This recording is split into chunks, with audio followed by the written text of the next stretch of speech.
안녕하세요. 전청입니다. 12월 13일 스티뮬러스 협상을 포함한 미국 경제, 정치 등 시사 관련 업데이트 소식 전해드립니다. 스티뮬러스 관련해서는요, 1200불 체크 지급을 둘러싼 가능성과 그 배경에 대한 설명 기사에 대해 설명해드리겠습니다. 그리고 두 번째로 미국과 캘리포니아의 실물 경제가요, 내년 2, 4분기부터는 코로나 위기를 극복하고 급성장할 것으로 예상된다는 LA타임스의 기사 소개해드립니다. 마지막으로 미국 부동산 시장이요, 금년도 코로나 위기에도 불구하고 많이 올라서 부동산 소유주들이 혜택을 누렸다라는 소식 전해드리겠습니다. 오늘도 저희 커뮤니티 채널 찾아주셔서 고맙습니다. 저희가 제공해드리는 정보가 여러분들께 큰 도움이 되기를 바라고요.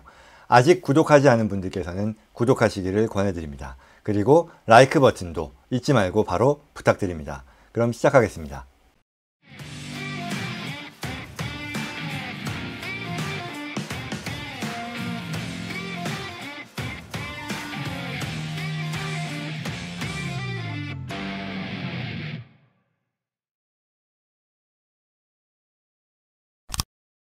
스티뮬러스 협상 관련한 소식입니다. 현재 협상은요, 일주일을 벌고 다음 주로 넘어간 상황이죠. 무슨 얘기냐면 18일까지 연방정부 예산을 확정을 하는 법안을 지난주에 통과시켰고요. 이제 돌아오는 이번 주에는 내년 9월까지의 남은 기간에 대한 예산안을 확정하기 위한 의회 협상이 시작이 되는 거고요. 이때 스티뮬러스 협상도 같이 타결하려는 양당의 노력이 이어질 것이다 라는 예상인 거죠. 따라서 이번 주에는 여러 가지가 논의가 될 텐데요. 현재 협상으로 다루어지고 있는 스티뮬러스 옵션이라는 것이 기존의 민주당 그리고 공화당의 입장 외에도 초당파 의원들이 지지난주였죠, 제안했던 9,080억 불의 중재안이 있고요. 그리고 백악관이 지난주에 제안한 9,160억 불의 안이 있습니다. 이와 관련해서 스티뮬러스 체크를 지급할 것이냐 말 것이냐를 둘러싼 어떤 가능성에 대한 논의가 이어지고 있는데요. 말하자면 1200불 체크 지급이 가능할지, 아니면 600불이 지급이 될지, 아니면 하나도 지급되지 않을지, 이 정도의 옵션이 있는 것 같습니다. 이와 관련한 의회의 움직임, 또 백악관의 움직임이 있다는 것이고요. 아시는 바대로 초당적 안, 중도파 의원들이 제안한 이 9,080억 불의 중재안에는 1200불 또는 뭐 어떤 식으로든 이 국민들에 대한 스티뮬러스 체크는 들어가 있지 않은 상황입니다. 이와 관련해서는 뭐 앞으로 바이든 행정부가 들어설 경우 그때 진행하려는 취지가 있는 게 아니냐라는 그런 의견도 있고요. 또한 이에 반해 백악관이 제안한 이 9,160억 불 안에는 600억 불의 스티뮬러스 체크가 들어가 있는 상황이죠. 그리고 또한 민주당 강경파 의원들, 바로 지금 이 영상에서 나오는 그 버니 샌더스 상원의원의 사진인데요. 이들이 주장하는 1200불 지급안 또한 여전히 논의되고 있는 상황입니다. 그래서 제목을 보시면 스티뮬러스에 대해서 의회가 별도의 표결을 할 수도 있겠다라는 그런 얘기를 보여주는 거죠. 이 내용이 무슨 의미이냐 하면 다시 나오는 얘기입니다만, 의회에서 1200불 지급에 대한 단독 안에 대해서 표결을 진행할 수도 있겠다라는 그런 얘기인 거고요. 이 버니 샌더스 의원의 의견에 따르면 이와 같은 경제적인 위기 상황에서 1200불 체크에 대한 emergency assistance죠. 이를 제공하지 않고 그대로 넘어갈 수는 없겠다라는 그런 의견인 거고요. 좀 더 구체적으로는요, 이건 CBS의 뉴스입니다. 그래서 얼마만큼의 금액이 스티뮬러스 체크로 포함될 수 있는지에 대한 논의일 텐데요. 역시 버니 샌더스 의원의 표현인데요. 이해할 수 없는 것은 지금 오늘날의 위기가 3월 달의 위기에 비해 더하면 더하지 덜하지 않는데 어떻게 지금 스티뮬러스 체크에 대한 논의가 이 정도밖에 되고 있지 않는지 이해할 수 없다라는 거고요.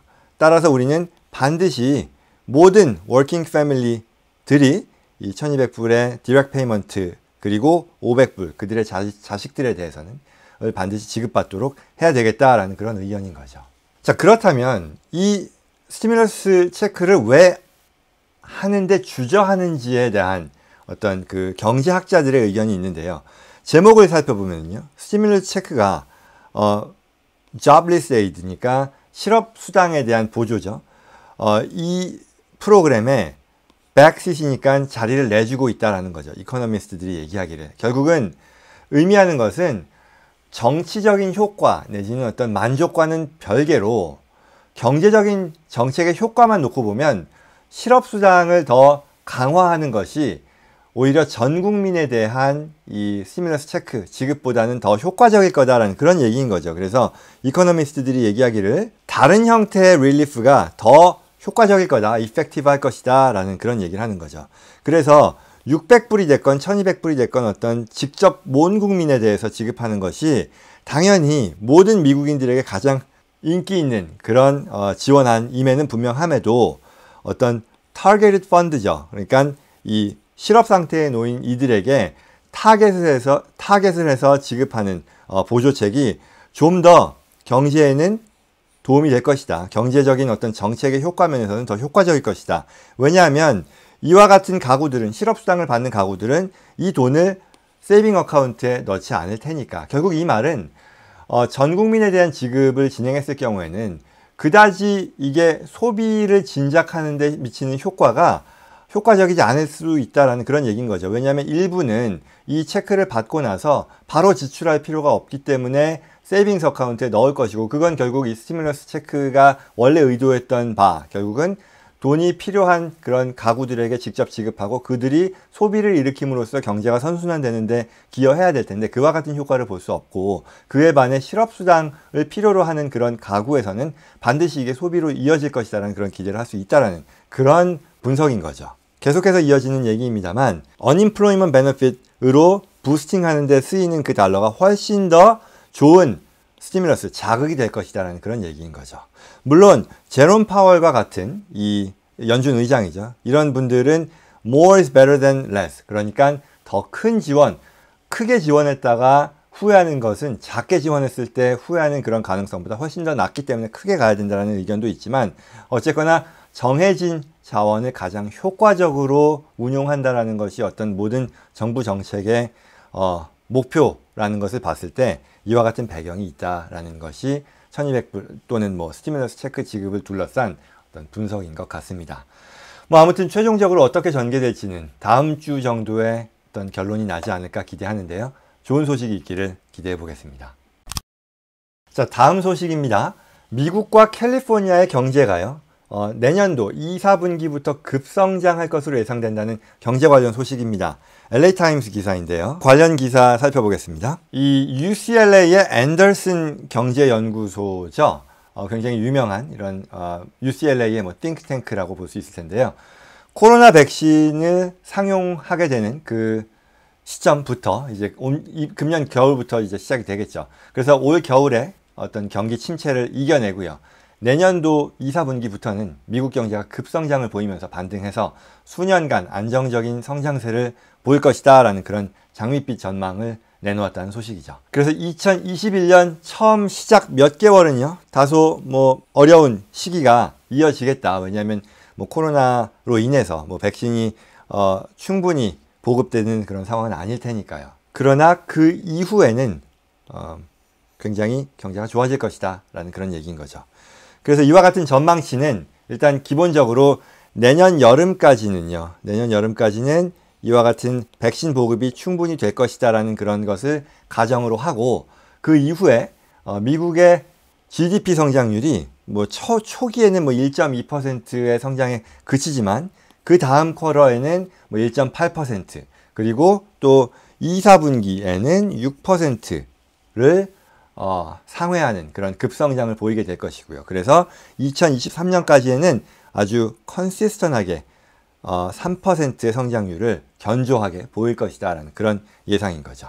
그래서 백신의 보급과 또 억눌렸던 수요가 폭발함으로써 앞으로 수년간 이 경제가 활성화돼서요, 예전 경제 성장률, 예전의 어떤 경제 트렌드를 회복할 것이다 라고 얘기하네요. 그리고 소비가 급증하고, 그리고 또 주택 시장이 호황세를 보이면서 어떤 경제 발전의 추진력으로서 작용할 것이다 라고 기사는 밝혔습니다. 또 이에 따라서요, 캘리포니아의 경제도 역시 회복세를 보이면서 고용 확대에 따른 실업률이 크게 줄어들 것이라는 예상을 하네요. 이 보고서는 이 팬데믹이 지나고 나면 규제도 풀리고 또 가주의 회복 속도가 처음에는요 다소 늦게 시작되지만 건설과 테크 기업 등 또 물류 기업의 영업 호조로 인해서요. 최종적으로는 어떤 US 전체의 경제 성장보다 더 웃도는 그런 결과를 낼 것이다 라고 언급하네요. 하지만 소위 백신 후광 효과라는 것이 너무 부풀려졌다라는 그런 비판도 있고요. 그리고 또 연방정부가 지금 현재 진행하고 있는 추가 경기 부양책의 내용과 규모와 같은 그런 변수들로 인해서 가변성이 여전히 있기 때문에 아주 장밋빛 낙관적인 전망만 할 수는 없다라는 그런 내용도 언급하고요. 결국 코로나로 인해서 위축된 어떤 전체 경제가 백신 보급으로 안정적으로 해결이 되면 그동안 위축됐던 산업 전반이 큰 폭으로 성장할 것으로 예상된다라는 그런 예측으로 보입니다. 뭐 그렇게 되기를 바라고요. 또 그에 맞게 준비하고 대비를 하는 자세가 필요하겠습니다. 자, 다음 소식입니다. 코로나의 대유행이 오히려 미국 시장에서는, 미국의 주택 시장에서는요, 호황을 불러오면서 집주인들이 뭐 앉아서 1조 달러를 벌었다라는 CNBC의 기사네요. 집주인들이 1조 달러만큼 더 부자가 됐다. 이 팬데믹 드리븐 하우싱 붐이라고 표현을 했습니다. 구체적인 내용을 한번 살펴보면요. 모기지를 부담하고 있는 어떤 집주인들이요.